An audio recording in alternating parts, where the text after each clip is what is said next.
استدعاء إيجامان والطالبي وبلال ندير وعودة اليميق لقائمة الأسود.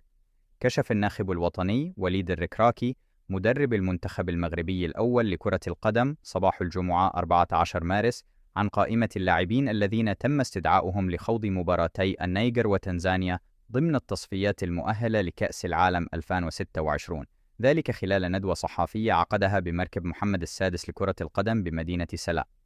وشهدت القائمة بعض المستجدات، حيث وجه الركراكي الدعوة إلى بعض الأسماء الجديدة لتعزيز صفوف المنتخب.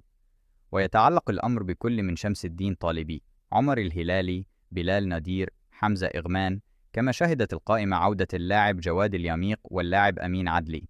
وفيما يلي لائحة المنتخب الوطني، في حراسة المرمى ياسين بونو، منير المحمدي، مهدي بن عبيد. خط الدفاع أشرف حكيمي، نايف أكرد، نصير مزراوي، عبد الكبير عبقار، عمر الهلالي، آدم آزنو، جمال حركاس. جواد اليميق. خط الوسط سفيان أمرابط، بلال الخنوس، إسماعيل الصيباري، بلال ندير، أسامة ترغالين، عز الدين أوناحي.